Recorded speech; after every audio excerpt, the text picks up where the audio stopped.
হযরত মূসাকে আল্লাহ বললেন, হে মূসা, তুমি যে দাবি করলা তুমি বড় আলেম, কে জানো রে তোমার চাইতেও বড় আলেম থাকতে পারে? না না, তোমাকে অনেক বিদ্যা অর্জন করতে হবে। তুমি যাও রে, সমুদ্রের নিচে একটি মাদ্রাসা আছে, মাদ্রাসার প্রিন্সিপাল দুই সমুদ্রের মাঝখানে, দুই সমুদ্রের কেন্দ্রস্থলে মিলন মেলায় তিনি শুয়ে আছেন। সুবহানাল্লাহ। তবে তোমার সঙ্গে একজন খাদেম নিয়ে যাও। সফরের আদব হলো সাথে একজন সফর সঙ্গী থাকা, কারণ যদি কোনো বিপদ হয়ে যায় সফর সঙ্গী থাকলে আমার সহযোগিতা হবে। তাই হযরত মূসা পয়গম্বর তার সঙ্গে একজন যুবককে নিয়ে রওনা দিলেন, যেই যুবকের নাম ছিল ইউশা ইবনে নূন, যিনি মূসা পয়গম্বরের পরবর্তীতে নবী হবেন। সুবহানাল্লাহ। কই তাকে নিয়ে তুমি সমুদ্রের পারে, সমুদ্রের কিনারায় কিনারায় কুলে কুলে সফর করতে থাকবে। একটা সময় আসবে দেখা যাবে এই ভুনা করা কয় মাছ জিন্দা হয়ে সমুদ্রের পথে চলে গেছে। আপনাদের বারুইচা এলাকায় মাঝে মধ্যে তো এরকমের ভুনা মাছ জিন্দা হয়ে, যে মাছ মহিলারা কড়াইতে ভুনা করে ভাজি করে, মাঝে মধ্যে দেখা যায় এগুলো জিন্দা হয়ে মেইন রোডের মধ্যে চলে যায়। ভ্রমণ করতে করতে ক্লান্ত হয়ে গেছি, আমাদের নাস্তা গুলো বের করো, আমাদের খাবার গুলো বের করো, একটু খেয়ে নেব। খাদেম খাবার বাহির করার জন্য যখন ব্যাগের ভিতরে হাত ঢোকাইলেন, দেখে ব্যাগের ভিতরে কয় মাছ ব্যাগের ভিতরে নাই। সুবহানাল্লাহ। ভুনা কয় মাছ জিন্দা হয়ে সমুদ্রের ভিতরে চলে গেছে। যখন বলল হুজুর কয় মাছ তো নাই, কোথায় গেল? তো হুজুর আমি ভুলে গেছিলাম, তখনই আমি দেখেছি কয় মাছ নাই। তো চলো আমার ব্যাগে যাইতে হবে। আল্লাহ পাক রব্বুল আলামিন কয় মাছ সমুদ্রের যে রাস্তা দিয়ে ভিতরে চলে গেছে, ওই রাস্তাটাকে আল্লাহ পাক সুরুম পথ বানাই রাখছে। কোরআনের ভাষায় কয় ফাত্তাখাযা সাবিলাহু ফিল বাহরি সারাবা। মুফাসসিরিনে কেরাম লিখেন, হযরত মূসা পয়গম্বর একটা সময় আসবে যেই সময় বনি ইসরাইলদেরকে নিয়ে সমুদ্র পথ পাড়ি দিতে হবে। যখন মিশর ত্যাগ করে মূসা পয়গম্বর বনি ইসরাইলদেরকে নিয়ে লোহিত সাগরের পারে চলে আসলেন, তখন মূসা পয়গম্বরের সাথীরা ইমানদার মুমিন মুসলমান তাকে বললেন, ক্বালা আসহাবু মূসা ইন্না লামুদরাকুন।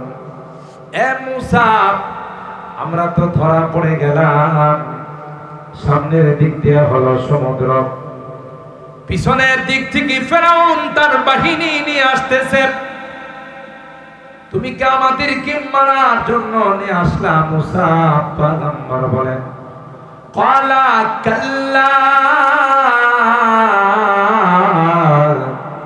ইন্না মাইয়া রাব্বি সায়াহদি। না না, নবীরা যখন বাড়ি থেকে বের হয় নিজের ইচ্ছায় বের হয় নাই, কার ইচ্ছা? আরো জোরে বলতে হবে, কার ইচ্ছায়? আল্লাহর ইচ্ছায় বের হয়। হযরত মূসা বললেন, রে বনি ইসরাইল, এ আমার পুত্রের লোকজন, না না, আমি নিজের ইচ্ছায় এখানে আসি নাই, আমার আল্লাহর অর্ডারে আমি এসেছি। নিশ্চয়ই আল্লাহ আমাদের নদী পারাপারের, সমুদ্র পারাপারের ব্যবস্থা করে দিবে। হযরত মূসা একদিন সমুদ্র পার হতে হবে, একদিন নদী পারাপার করতে হবে। এই জন্য আগে আল্লাহ মুসাকে অভিজ্ঞতা দান করলেন। সেই কয় মাস শুরুম পথ করে যেখানে গিয়ে থামলো সেই জায়গাটা ছিল আল্লাহর এক বান্দা, যেই জায়গাটা দুই সমুদ্রের কেন্দ্রস্থল, দুই সমুদ্রের মিলন মেলা। সমুদ্রে যদি দুইটা স্রোত একত্রিত হয় এত পাওয়ারফুল হবে, যে পাওয়ারফুল হওয়ার কারণে কোনো যানবাহন টিকতে পারে না। কিন্তু আল্লাহর বান্দা এখানে সুন্দর করে চাদর মুড়ায় শুয়ে আছেন। আল্লাহু আকবার বলেন। হযরত মুসা পয়গম্বর ওখানে গিয়ে বললেন, আসসালামু আলাইকা ইয়া আবদুল্লাহ, ওগো আল্লাহর বান্দা তোমার উপর সালাম। ওই আল্লাহর বান্দা চাদর খুলে নাই, চাদর দিয়ে মুখ মোড়ানো আছে। চাদরের ভিতর থেকে জবাব দেয় আর কয়, ওয়া আলাইকাস সালামু ইয়া মুসা নবী আল্লাহ। আল্লাহ বলেন, যারা ঈমানদার নয়, যারা বেঈমান, যারা কাফের মুশরিক, আল্লাহ বলেন তাদেরকে আমি আল্লাহ ঈমানের নূর আর ঈমানের লাইট দান করি নাই। যে ঈমানের নূর তাদের কাছে না থাকায়, ঈমানের লাইট তাদের কাছে না থাকায় তারা ভালোকে ভালো মনে করে না, ভালোকে খারাপ মনে করে, আর খারাপকে ভালো মনে করে। দেখবেন গায়ে যখন জ্বর আসে, শরীরটা যখন অসুস্থ হয়ে যায়, ভালো খাদ্য তার কাছে ভালো লাগে না। কুখাদ্য যেগুলো সুস্বাদু খাবার নয় ওইগুলো তার কাছে ভালো লাগে, আর সুস্বাদু খাদ্যগুলো তার কাছে ভালো লাগে না। তাই বুঝতে হবে তার আসলে মেশিনের মধ্যে প্রবলেম। জোরে বলুন ঠিক কিনা? জ্বরের কারণে তার রুচির মধ্যে সমস্যা হয়ে গেছে, খানার মধ্যে সমস্যা নয়। ঠিক ওয়াজ মাহফিল, মসজিদ, মাদ্রাসা, নামাজ, রোজা যাদের কাছে পছন্দ লাগে না, ভালো লাগে না, বুঝতে হবে তাদের অন্তরের মধ্যে ব্যাধি আর রোগে আক্রান্ত হয়ে আছে। ঠিক কিনা বলে? গানের আসর, মদের আসর, জেনার আসর, গুনার কাজগুলো তার কাছে ভালো লাগে, আর নেকের কাজগুলো তার কাছে ভালো লাগে না। দ্রুত তার চিকিৎসা হওয়া দরকার। যতক্ষণ পর্যন্ত সুচিকিৎসা না হবে ততক্ষণ পর্যন্ত তার কাছে দিনের কাজ ভালো লাগবে। এখন এই চিকিৎসা কার কাছে করা যায়? এমবিবিএস, এফসিবিএস, এমআরসিএস না, এই রুহানি রোগের চিকিৎসার জন্য রুহানি ডাক্তারের কাছে যাই। রুহানি ডাক্তার কারা? রুহানি ডাক্তার ছিলেন সন্দীপের হযরত রাহিমাহুল্লাহ। রুহানি ডাক্তার ছিলেন উলামায়ে কেরামদের শেখ হযরত আহমদ শফি রাহিমাহুল্লাহ। হযরতে উলামায়ে কেরাম জাতির রুহানি ডাক্তার। তাদের কাছে যত বেশি যাবে তত বেশি রুহের রোগ তার খতম হবে। এই সকল দ্বীনি মাহফিলে, কোরআনের প্রোগ্রামে যত বেশি মানুষ আসবে তত বেশি তার কলবের রোগ দূর হবে। কথা বলেন ঠিক কিনা? আল্লাহর হাবিবকে মক্কার কাফেররা তিনটি প্রশ্ন করেছে। কয়টি?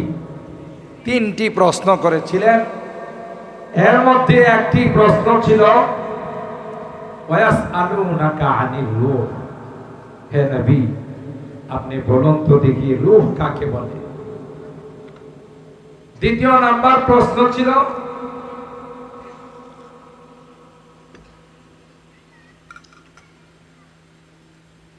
আল্লাহর হাবিবকে, তৃতীয় নাম্বার প্রশ্ন কাফের মুশরিকরা করেছিল আসহাবে কাহাফ সম্পর্কে। তিন নাম্বার প্রশ্ন ছিল দুল কারনাইন বাদশাহ ইস্কান্দার।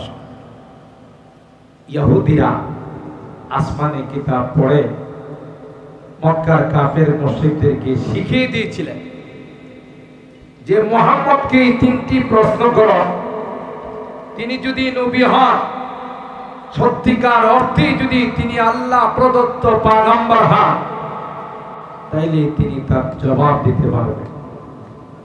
আর যদি তিনি আল্লাহর নবী না হন, তাইলে এই তিন প্রশ্নের জবাব দেওয়া তার পক্ষে সম্ভব হবে না। পরীক্ষা করার জন্য আল্লাহর হাবিবের কাছে তিনটি প্রশ্ন মক্কার কাফের মুশরিকরা নিয়ে আসে। আল্লাহর হাবিব তো জানেন যে প্রতিদিন আমার নিকট জিবরাইল আমিন আসে, সুতরাং আগামীকাল জিবরাইল আমিন আসলে আমি তাদের এই প্রশ্নের জবাব দিই। বলছেন আগামীকাল আইস, কি বলছেন? আগামীকাল আইস। এই অর্থে বলছেন যে আগামীকাল আমি জিবরাইলকে জিজ্ঞাসা করে তোমাদেরকে জবাব দিই। কিন্তু আল্লাহ রাব্বুল আলামিন এই জবাবটা পছন্দ হয় না। সুবহানাল্লাহ। এটাকে আরবিতে বলা হয় হাসানাতুল আবরার সাইয়্যাতুল মুকাররাবিন। যারা অনেক বড় মাপের, তাদের সামান্য কথা যদি 19-20 হয়ে যায়, এটা আল্লাহর কাছে অপরাধ, আমাদের জন্য অপরাধ। বিশাল মাহফিলে হযরত মুসা আলাইহিস সালাম বয়ান করতেছিলেন, সেই হৃদয় বিদারক আলোচনা হযরত মুসা কালিমুল্লাহ করতেছিলেন। একজন শ্রোতা হযরত মুসা আলাইহিস সালামকে প্রশ্ন করলেন, মান আ'লাম ফি হাযা জামান, এই যুগে সবচেয়ে বড় আলেম কে?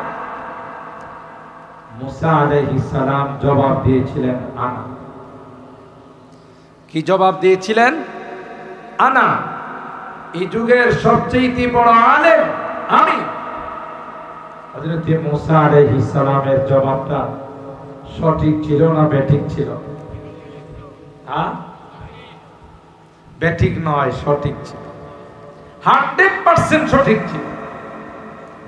কারণ জামানার যারা পয়গম্বর হয়, তাদের চেয়ে বড় আলিম, বড় জাননেওয়ালা কেউ হতে পারে না, ঠিক কিনা? কিন্তু আল্লাহ রাব্বুল আলামিনের দরবারে এই জবাবটা পছন্দের ছিল না। যে তুমি কেন বললা যে তুমি সবচেয়ে বড় আলেম? তোমার তো উচিত ছিল এই কথা বলার, ওয়াল্লাহু আলাম, কে বড় আলেম, কে বড় জাননেওয়ালা, এটা একমাত্র কে জানে। আরো জোরে বলেন, কে? হযরত মুসাকে আল্লাহ বললেন, এ মুসা, তুমি যে দাবি করলা তুমি বড় আলেম, তুমি কি জানো রে তোমার চাইতেও বড় আলেম থাকতে পারে? না না, তোমাকে অনেক বিদ্যা অর্জন করতে হবে। তুমি যাও রে, সমুদ্রের নিচে একটি মাদ্রাসা আছে, মাদ্রাসার প্রিন্সিপাল দুই সমুদ্রের মাঝখানে, দুই সমুদ্রের কেন্দ্রস্থলে মিলন মেলায় তিনি শুয়ে আছেন। সুবহানাল্লাহ। হযরত মুসা বললেন, আল্লাহ, কি করে সমুদ্রে যাব, আর কি করে তার সঙ্গে আমার মোলাকাত হবে, সাক্ষাৎ হবে?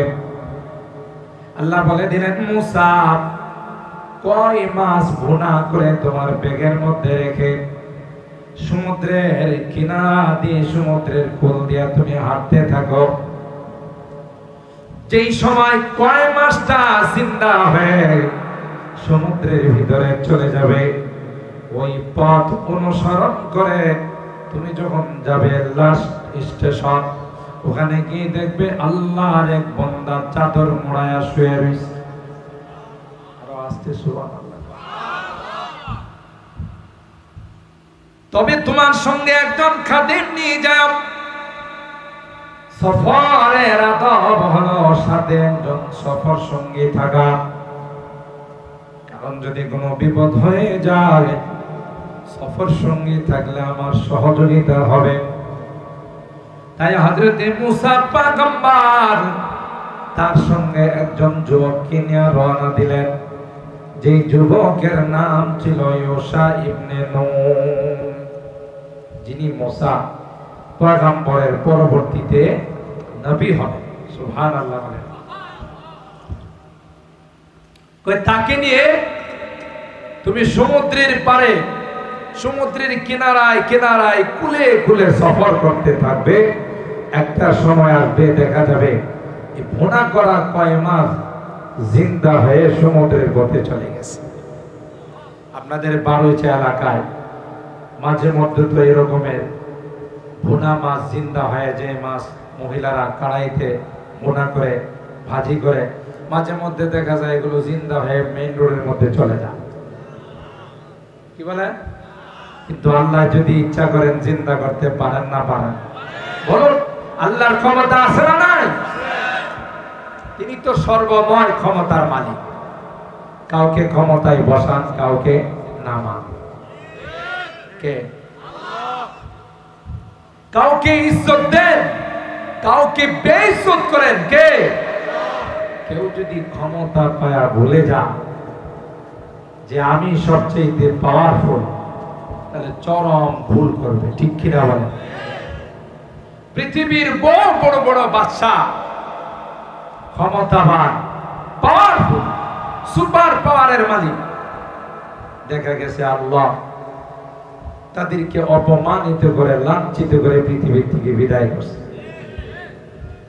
কিয়ামত পর্যন্ত যারাই ক্ষমতায় আসবে, আল্লাহকে যদি ভুলে যায়, অহংকার যদি চলে আসে, দাম্ভিকতা যদি চলে আসে, সেকেন্ডের মধ্যে আল্লাহ ক্ষমতার থেকে অপসারণ করে দিবে। ক্ষমতা আমার আল্লাহর আছে না? দাম্ভিকতা, জুলুম আল্লাহ পছন্দ করেন।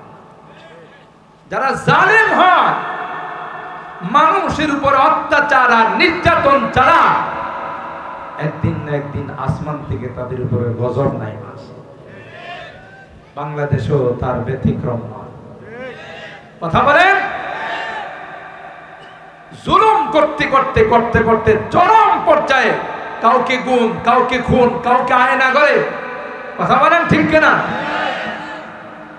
আর এই মাজলুমদের, নিপীড়িত নির্যাতিত মানুষের বদদুয়া আল্লাহর আরশের মধ্যে যখন ধাক্কা লাগাইছে, 15 বছরের ক্ষমতা 15 দিনে শেষ হয়ে গেছে।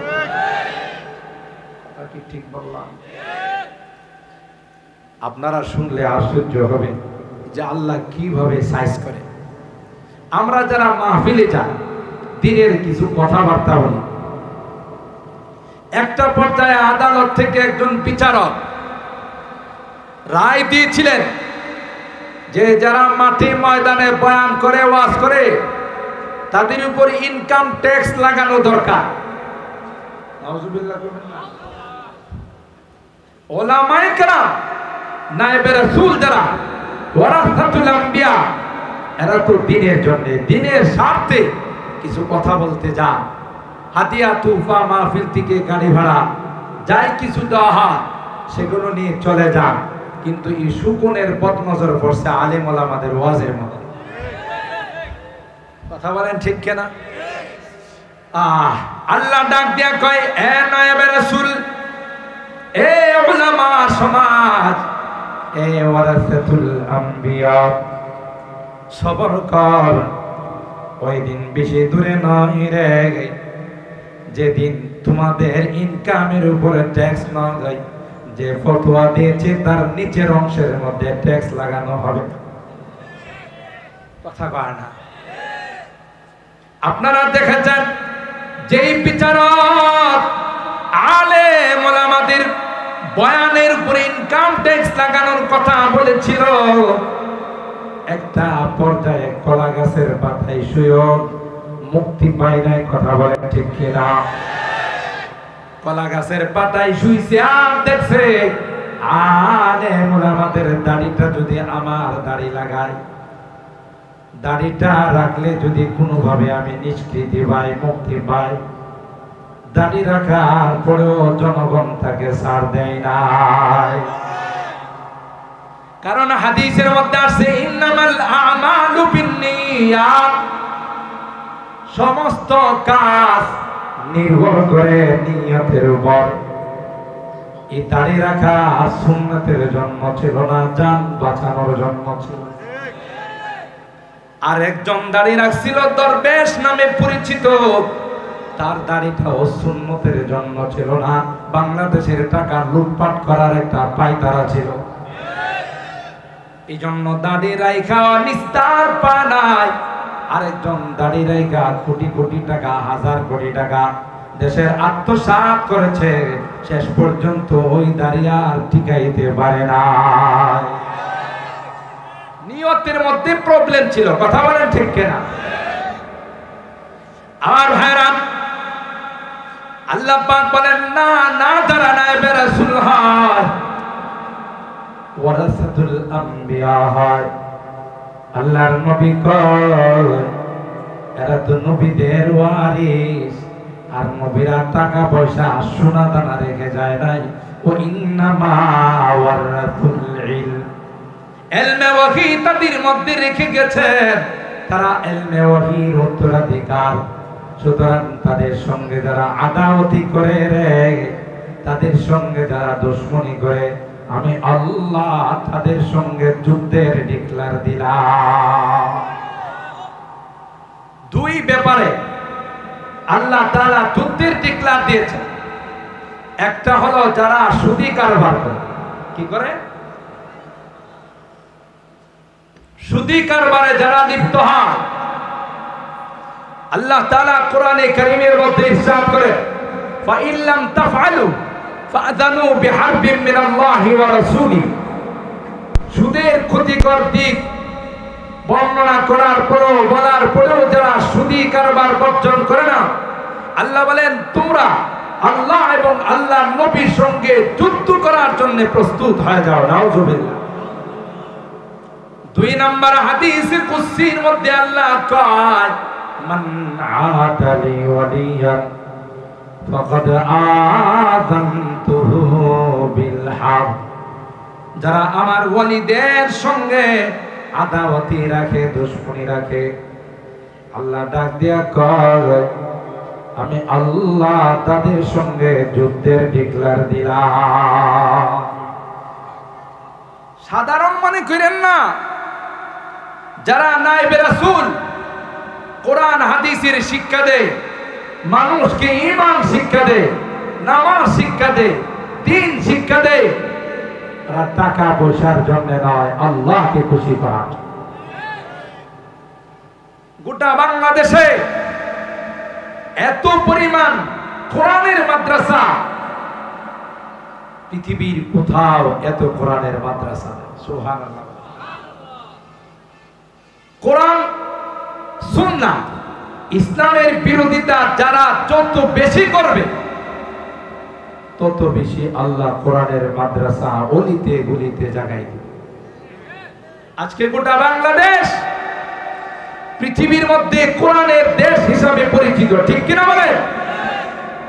গোটা বিশ্ব বাংলাদেশকে কোরআনের দেশ হিসাবে চেনে। সুবহানাল্লাহ।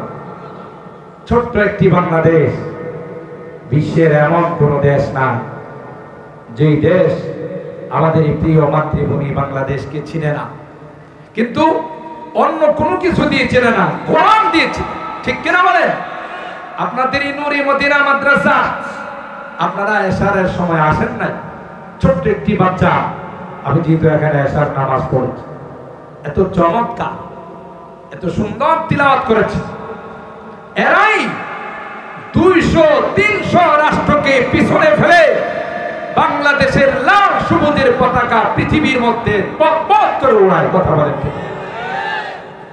আজকে গোটা বিশ্বে আমার দেশে হাফেজে কোরআনরা যখন প্রতিযোগিতায় অংশগ্রহণ করতে যান, অন্যান্য রাষ্ট্রগুলোকে পিছনে ফেলে 1 নাম্বার স্থান অধিকার করে বাংলাদেশের সম্মানকে উজ্জ্বল করে নিয়ে আসে। কথা বলেন ঠিক না? তাইলে এই কোরআন আল্লাহ পাক রব্বুল আলামিন বলেন ইয়ারফাইল্লাহু আল্লাযীনা আমানু মিনকুম ওয়াল্লাযীনা উতুল ইলমা দারাজাত। শুরুতে যে কথা আপনাদের খিদমতে আরজ করতেছিলাম যে আল্লাহর হাবিব সাল্লাল্লাহু আলাইহি ওয়াসাল্লাম কাফের মুশরিকরা প্রথমে রূহ সম্পর্কে প্রশ্ন করলেন।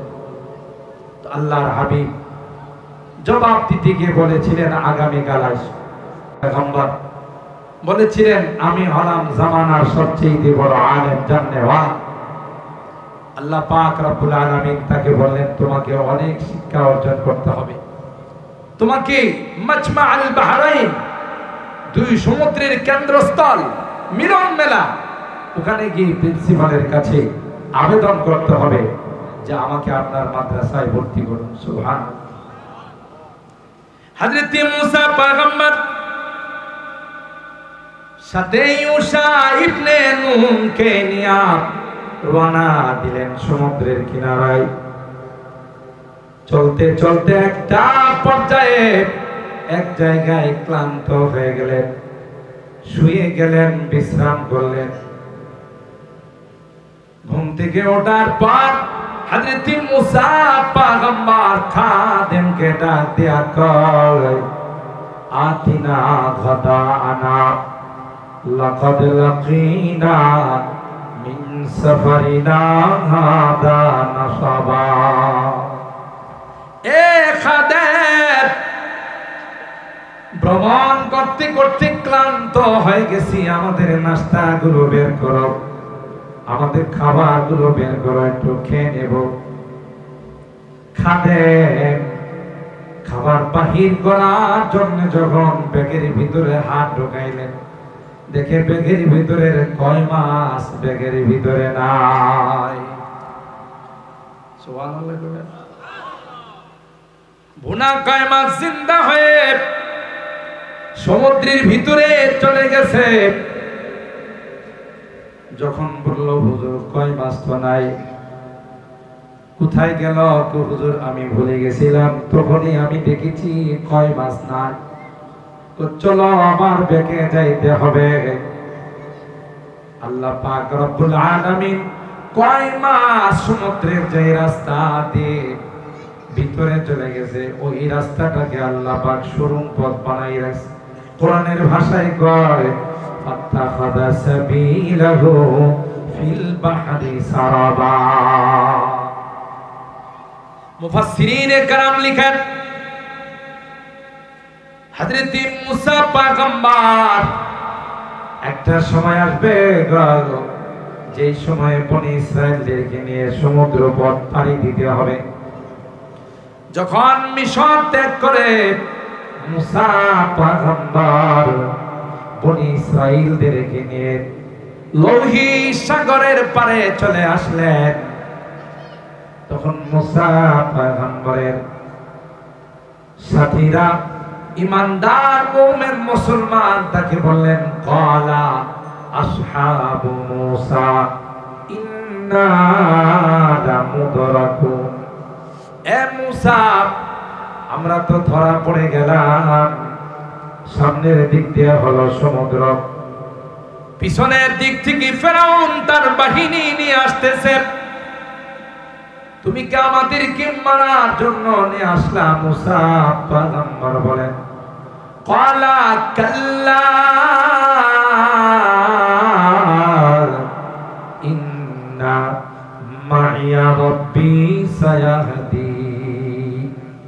না না, নবীরা যখন বাড়ি থেকে বের হয় নিজের ইচ্ছায় বের হয় নাই, কার ইচ্ছা?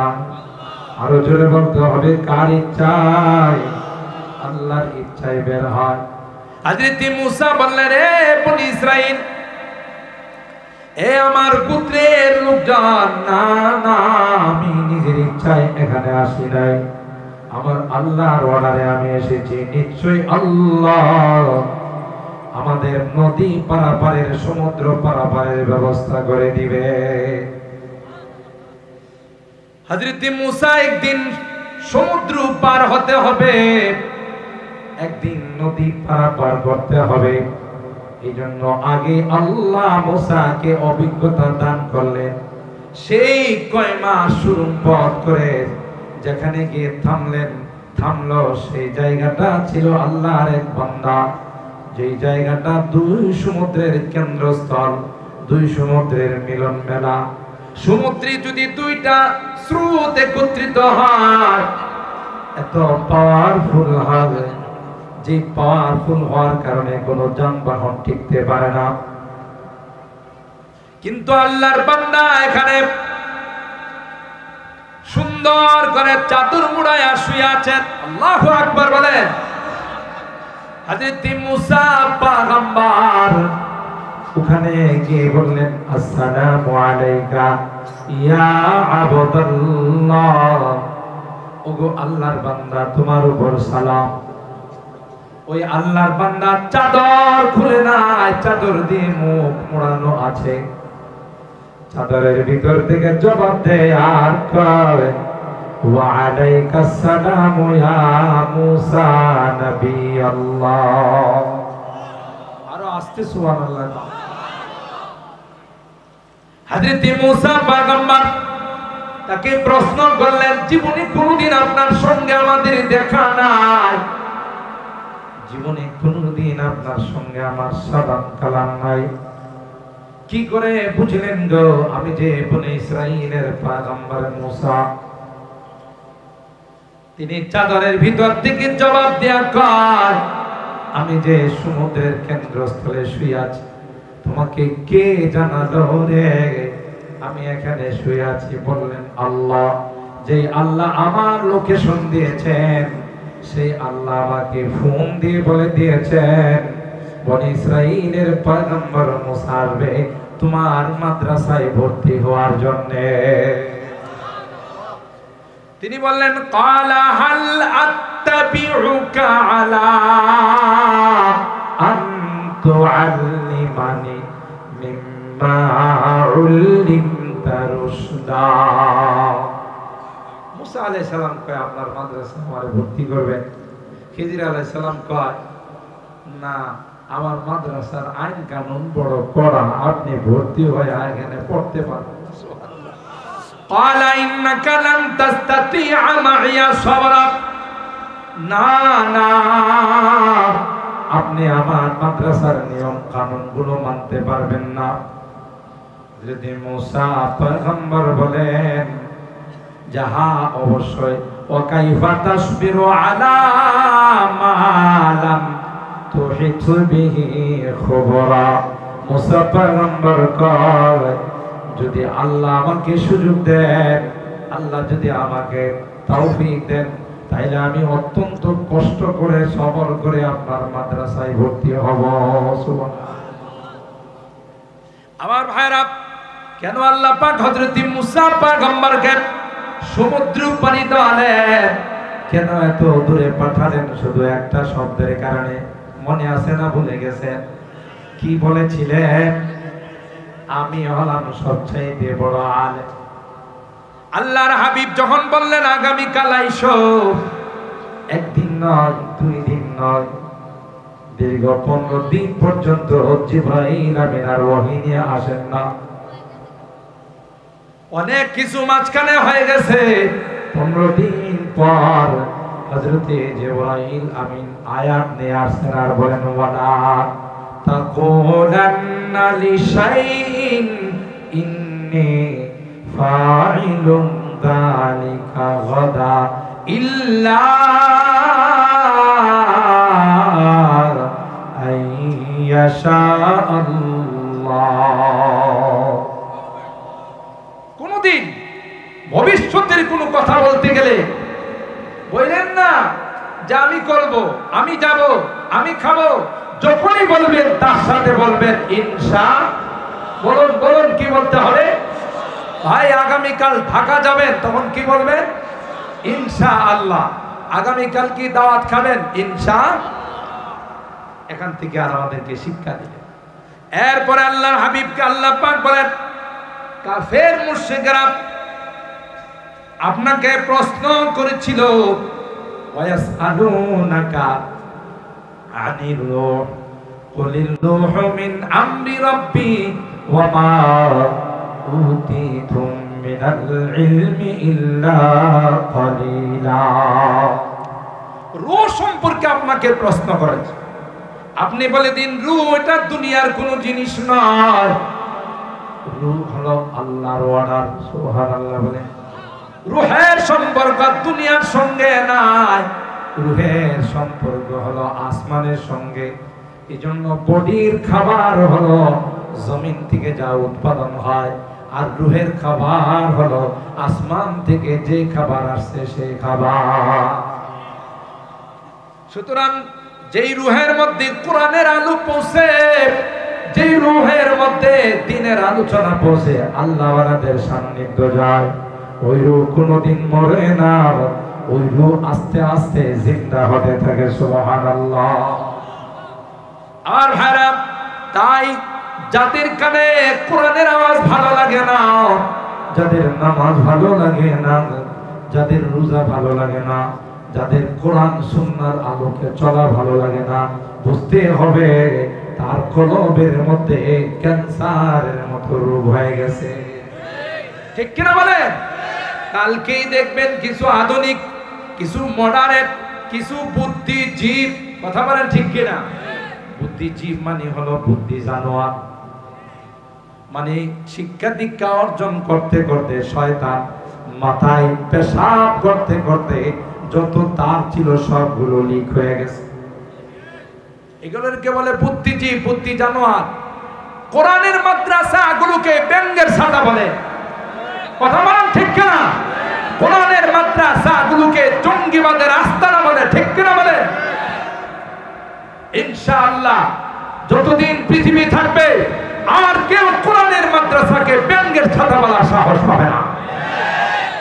যতদিন আসমান আর জমিন থাকবে ততদিন কোরআনের মাদ্রাসাকে জঙ্গিবাদ প্রচলন কেন্দ্র কেউ বলতে পারবে না। কারণ এই কোরআনের মাদ্রাসাগুলো বানাইছেন কে? আরো জোরে বলে। কোরআনের এই সূরা মুজাদালার আয়াতে বলেন আল্লাহ, যারা ঈমানদার আমি আল্লাহ তাদের মর্তবাকে বৃদ্ধি করে দিয়েছি। সুবহানাল্লাহ। বিশেষ করে ওয়াল্লাযীনা উতুল ইলমা দারাজাত, যারা আহলে ইলম, আসমানি কিতাবের ইলম বিদ্যা অর্জন করে, ইলমে ওহী শিক্ষা করে, নায়েব রাসূল যারা হয়, আল্লাহ বলেন সবচাইতে বেশি মর্যাদাওয়ালা তাদেরকে বানায়। ওয়া ইন্নাল মালায়েকাতা লা তাদউ আজনিহাতাহা রিদান লিতালিবিল ইলম। এ ভাই, নূরে মদিনা মাদ্রাসায় যে সকল তালেবে ইলমরা, কোরআনের যে সকল পাখিরা বাড়ি থেকে বাসা থেকে কোরআন শিক্ষা করার জন্য আসে, আল্লাহর হাবিব কয় রহমতের ফেরেশতারা তাদের পায়ের নিচে পর বিছাই দেয়। আল্লাহু আকবার। গোটা বিশ্বের সকল প্রাণীরা তাদের জন্য আল্লাহর কাছে দোয়া করে।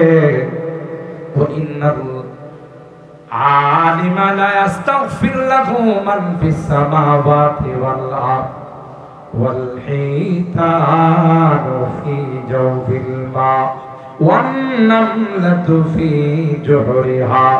নদীর মাছ গর্তের পিপিলিকা, প্রত্যেকটা প্রাণী আল্লাহর কাছে কয় আল্লাহ তোমার এই বান্দাদের গুনাহ খাতা মাফ করে দাও।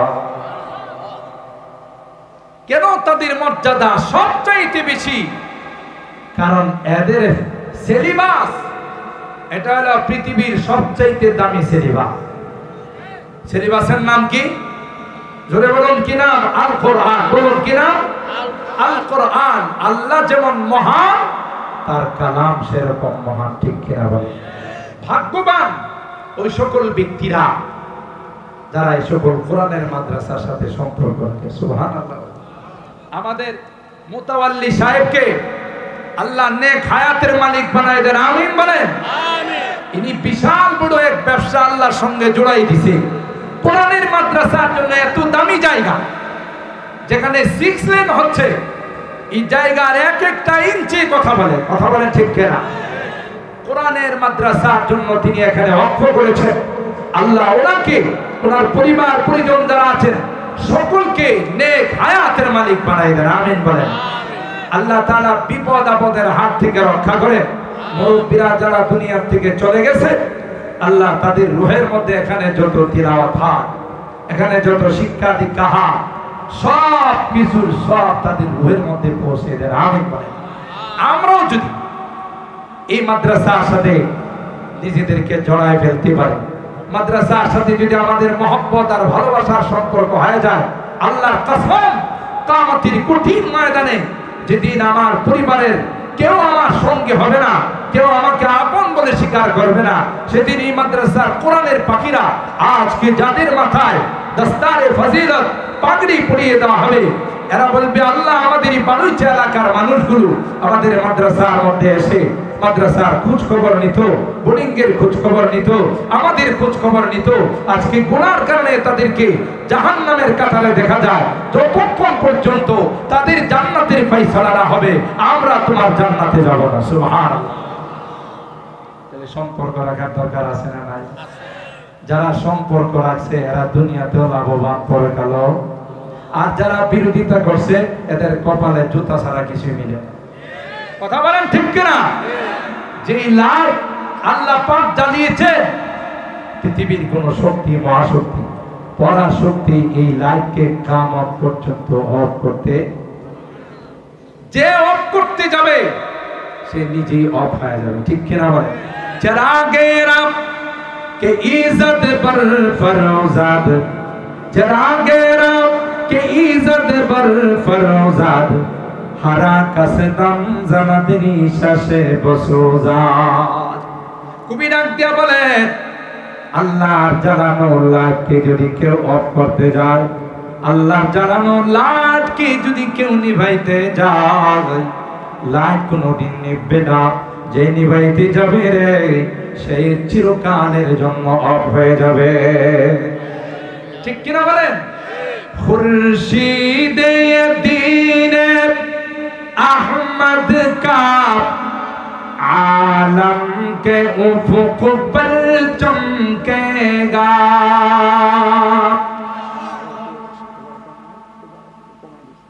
खुर्शीदे दीन अहमद का आलम के उफुक पर चमकेगा, ये नूर हमेशा चमका है, ये नूर हमेशा चमका है, ये नूर बराबर चमकेगा, इल्म हुनर का गहवारा तारीख का से पारा है, हर फूल निहायक शोला है, हर सरवाया में नारा है। अल्लाहु अकबर। जो शम्अ यकीन रोशन है यहाँ, वो शम्अ हरम का परताव है। अल्लाहु अकबर বলে। সকল ছোটখাটো মাদ্রাসাকে ছোট করে দেখার কোনো অবকাশ জোরে বলো আছে? কারণ এই মাদ্রাসাগুলোর সম্পর্ক হলো দারুল উলুম দেওবন্দের সঙ্গে, দেওবন্দের সম্পর্ক রওজায়ে পাকের সঙ্গে, রওজায়ে পাকের সম্পর্ক আরশে আজিমের সঙ্গে। সুবহানাল্লাহ। এত মজবুত তার গোড়া, এত মজবুত তার শিকড়, কেউ ষড়যন্ত্র করে এটার সাথে মোকাবেলা করতে, বরং যত ষড়যন্ত্র বেশি হবে তত কোরআনের মাদ্রাসাগুলো বাড়তে থাকবে, ঠিক কিনা বলেন? মুহতারাম হাজির, তাই আমার এই সংক্ষিপ্ত সময়ে যেই মেসেজটুকু আপনাদেরকে আমি দিতে চাচ্ছি, আপনারা ভাগ্যবান, আপনারা খুশনসিব যে আপনাদের এলাকায় এমন একটি আধুনিক, উন্নত মানের, আন্তর্জাতিক মানের একটি মাদ্রাসা আল্লাহ প্রতিষ্ঠিত করে দিয়েছেন। কারণ মাদ্রাসার ছাত্রদের কোরআনের পাখিদের তিলাওয়াত শুনলেই বোঝা যায় যে কত যোগ্য শিক্ষক মণ্ডলীর দ্বারা কত সুন্দরভাবে তাদেরকে প্রতিষ্ঠিত করা হচ্ছে। আল্লাহ পাক রব্বুল আলামিন আমাদের এই মাদ্রাসাকে দিন দিন উন্নতি নসিব করুন, আমিন বলুন। আল্লাহ পাক এই মাদ্রাসার যত জরুরত আছে গায়বী খাজানা থেকে পূরণ করে দিন, আমিন বলুন। দিন দিন যেন এই মাদ্রাসা উন্নতির দিকে যায়। আমরা সকলে মিলে আল্লাহ রাব্বুল আলামিনের দরবারে দোয়া করব যে আল্লাহ যেন এই মাদ্রাসাকে আস্তে আস্তে বাংলাদেশের একটি মডেল, গোটা বিশ্বের মধ্যে একটি মডেল হিসাবে কবুল করে। আর আমরা যেন আজীবন এই মাদ্রাসার কোরআনের বাকিদের সাথে মহব্বত রেখে দুনিয়া থেকে বিদায় নিতে পারে। আল্লাহ রাব্বুল আলামিন আমাদেরকে তৌফিক দান করুন, আমিন। ওয়া আখিরু দাওয়ানা আনিল হামদুলিল্লাহি রাব্বিল আলামিন। আসসালামু আলাইকুম ওয়া রাহমাতুল্লাহি ওয়া বারাকাতুহু। যদি কেউ অফ করতে যায়, আল্লাহর জানানো লাইটকে যদি কেউ নিভাইতে যায়, লাইট কোনোদিন নিভবে না।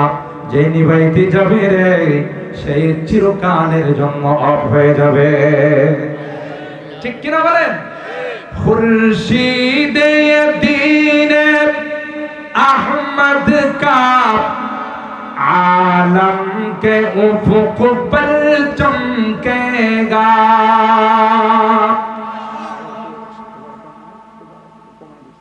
खुर्शीद दीन अहमद का आलम के उफुक पर चमकेगा।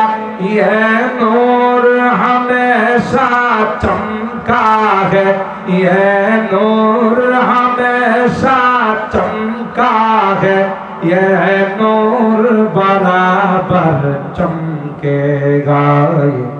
इल्म हुनर का गहवारा तारीख का से पारा है, हर थोली हायक छोला है, हर सरवाया हामी नारा है। अल्लाहु अकबर।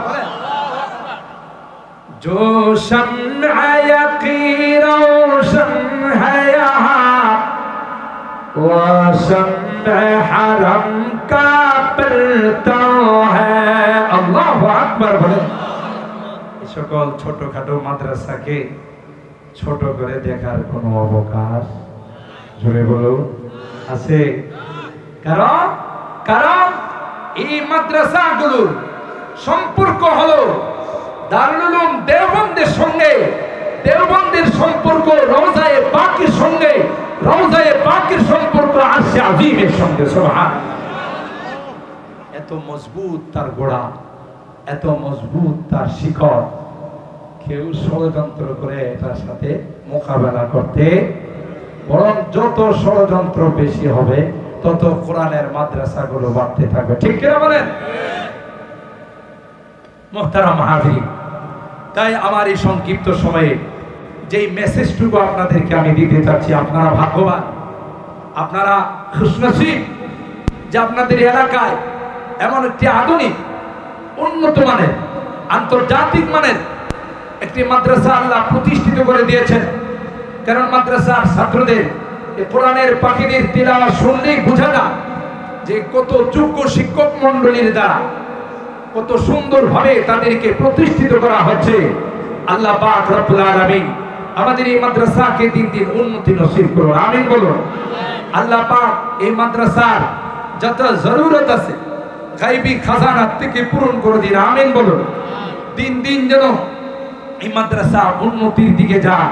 আমরা সকলে মিলে আল্লাহ রাব্বুল আলামিনের দরবারে দোয়া করব যে আল্লাহ যেন এই মাদ্রাসাকে আস্তে আস্তে বাংলাদেশের একটি মডেল, গোটা বিশ্বের মধ্যে একটি মডেল হিসাবে কবুল করে। আর আমরা যেন আজীবন এই মাদ্রাসার কোরআনের বাকিদের সাথে মহব্বত রেখে দুনিয়া থেকে বিদায় নিতে পারে। আল্লাহ রাব্বুল আলামিন আমাদেরকে তৌফিক দান করুন, আমিন। ওয়া আখিরু দাওয়ানা আনিল হামদুলিল্লাহি রাব্বিল আলামিন। আসসালামু আলাইকুম ওয়া রাহমাতুল্লাহি ওয়া বারাকাতুহু।